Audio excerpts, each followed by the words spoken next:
Hi guys, সুবান hair. এই ভিডিওতে আমি আলোচনা করব আইজিআই নিয়ে, ইন্টারন্যাশনাল জিওলজিক্যাল ইনস্টিটিউশন লিমিটেড। যদি আমরা প্রথম বিজনেস মডেলটা জানি, এই বিজনেস মডেল কী করে, এই ডায়মন্ড যে জুয়েলারিগুলো হয় তাদের সার্টিফাইড করে, যেটা আসল নকল, কে অরিজিন, মানে এর অরিজিনটা কোথায় বা কে ম্যানুফ্যাকচার করেছে এইটা।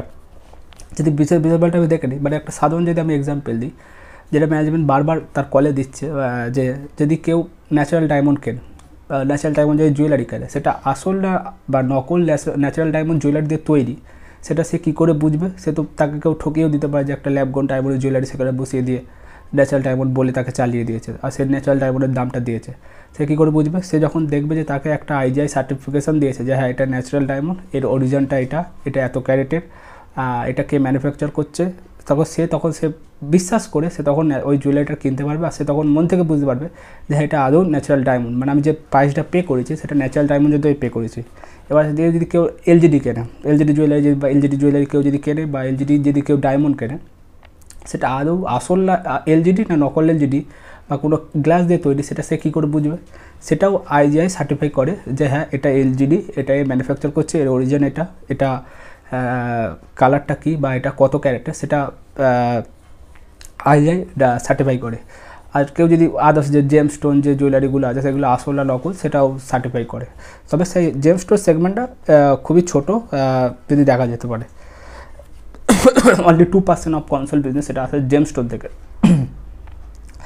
এবার যদি আমরা আসি যে কনসোল বিজনেস আছে, মানে কনসোল একটা হচ্ছে 90% ভলিউম আসে, অলমোস্ট 90% যে সার্টিফিকেশান ভলিউম আছে সেটা ইন্ডিয়া থেকে অলমোস্ট 90%, আর যে বাকি 10% আছে সেটা ইন্টারন্যাশনাল, সেটা US, middle east, Netherland, Belgium, আরও কিছু কান্ট্রি রয়েছে। যাই হোক, এবার দিকে আমাদের তাহলে মেন কনসোল রেভিনিউ ট্র্যাক করব, আর কনসোল যে বিজনেস তারও যে মেট্রিক্সগুলো ট্র্যাক করে সেগুলো আমরা ট্র্যাক করবো, আর তার সাথে ইন্ডিয়ান যে বিজনেসের যে রেভিনিউ মার্জিন কোন সেগমেন্টটা গ্রো করছে সেটা ট্র্যাক করবো। এবার যেটা মেন চারটে সেগমেন্ট, সেটা হচ্ছে natural diamond certification, LGD certification, এক হচ্ছে ন্যাচারাল ডায়মন্ড জুয়েলারি সার্টিফিকেশান, আর একটা এলজিডি জুয়েলারি সার্টিফিকেশান, আর লাস্ট একদম ছোটো পোর্শন জেমস্টোন, যে আদার যে জেমস্টোনগুলো আছে তার সার্টিফিকেশান করে।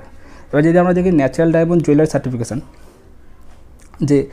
যে রেভিনিউ, মানে ন্যাচারাল ডায়মন্ডের জুয়েলারি সার্টিফিকেশানটা, সেটা হচ্ছে কনসোল রেভিনিউ কত পার্সেন্ট, অলমোস্ট 16% রেভিনিউ আসে ন্যাচারাল ডায়মন্ড সার্টিফিকেশান থেকে, 58% রেভিনিউ আসে এলজিডি সার্টিফিকেশান থেকে।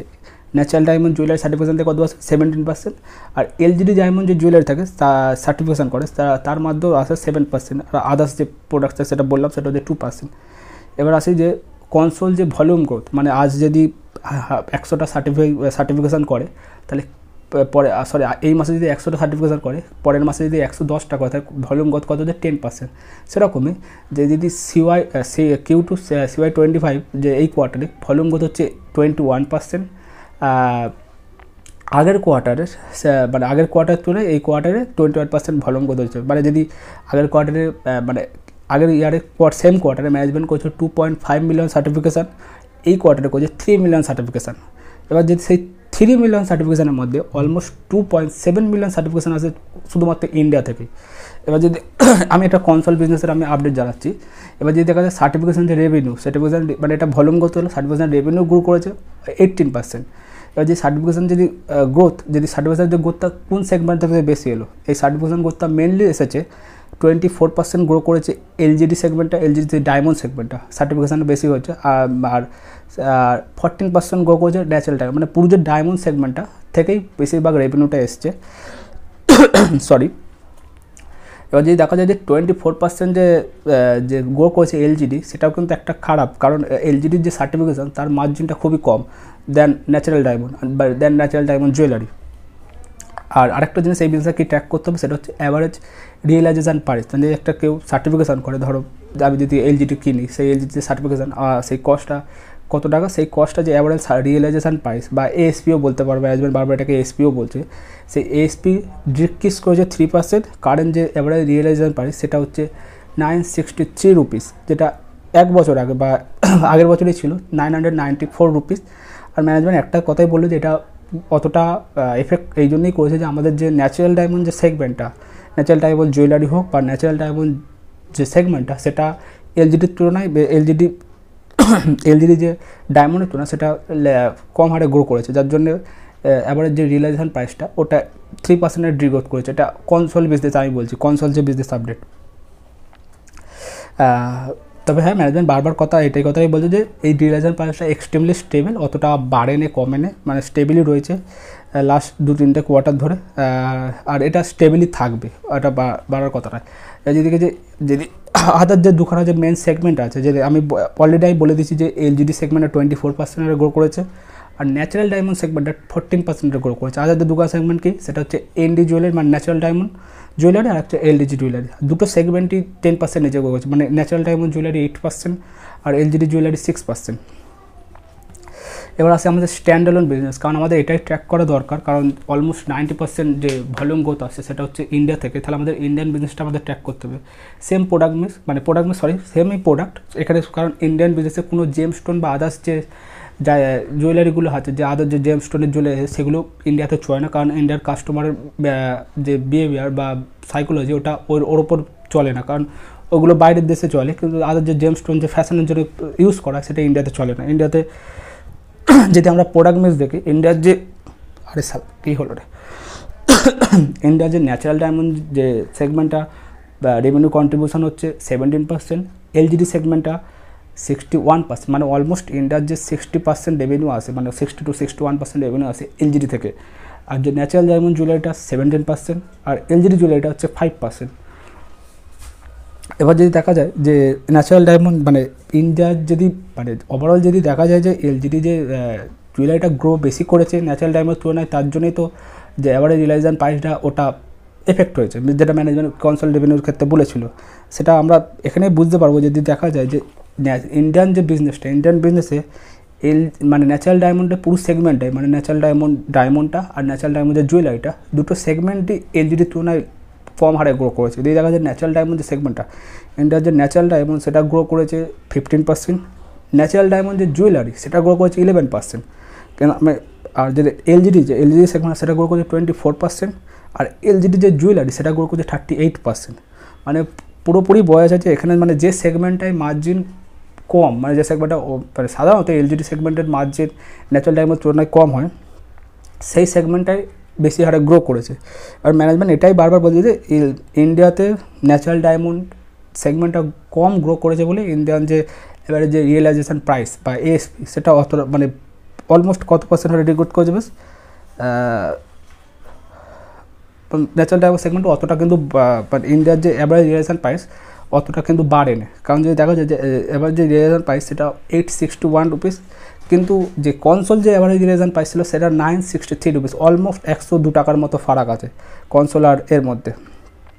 আর যদিও বা মানে যদিও ইন্টারন্যাশনাল বিজনেসের ক্ষেত্রে যে অ্যাভারেজ রিয়েলাইজেশন প্রাইস সেটা হাই দেন ইন্ডিয়ান বিজনেস, আর সেটা হচ্ছে কথা কি ইন্ডিয়ান যে অ্যাভারেজ রিয়েলাইজেশন প্রাইসটা অতটা বাড়ে। তবে ম্যানেজমেন্ট একটা কথা বলছে যে মানে যে 861 রুপিস যেটা ইন্ডিয়ান যে রিয়েলাইজেশন প্রাইস বা এএসপি সেটা একবার তো এটাও কিন্তু স্টেবল আছে এই জন্যেই যে আমাদের যে এলজিডি যে সেগমেন্টটা, এলজিডির যে প্রাইসটা সেটা লাস্ট 2-3 কোয়ার্টার ধরে স্টেবল আছে। আর যে এলজিডির প্রাইস স্টেবল আছে বলেই যে এলজিডি জুয়েলারি যে সার্টিফিকেশন প্রাইসটা ওটা স্টেবল হয়েছে।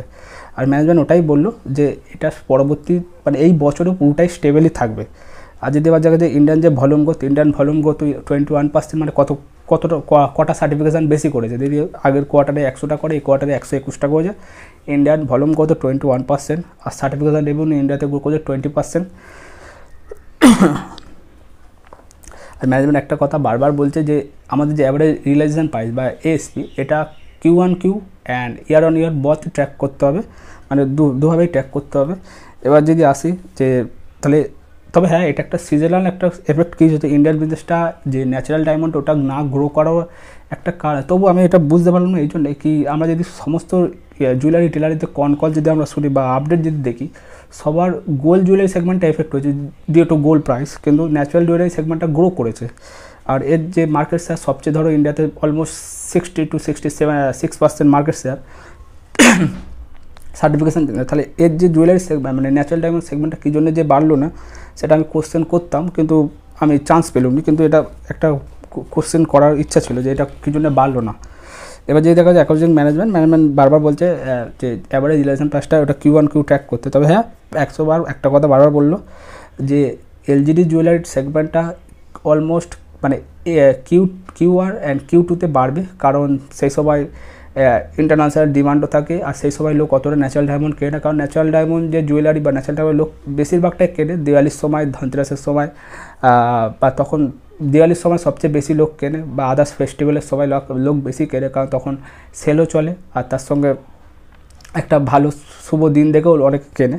তার জন্য ম্যানেজমেন্ট একশো কথা মানে এটাই বললো যে কিউ3 পর থেকে মানে অলমোস্ট কিউ2 এর লাস্টের দিক থেকে এলজিডি সেগমেন্টটা গ্রো করবে, অটোমেটিক মার্জিনও বাড়বে। যাই হোক, আর ন্যাচারাল ডায়মন্ডটা মানে মোটামুটি H1 নাগাদ ন্যাচারাল ডায়মন্ডটা গ্রো করে, আর H2 নাগাদ H1 নাগাদ এলজিডি সেগমেন্টটা গ্রো করে, আর H2 নাগাদ ন্যাচারাল ডায়মন্ডের সেগমেন্টটা গ্রো করে। এবার আসি কলে, কলে যদি আমি আপডেটে দেখি, কলে এটা হচ্ছে হাই মার্জিন বিজনেস, শুধু জাস্ট সার্টিফিকেশন করা, অবশ্যই মার্জিন আর হাই আরওসি বিজনেস।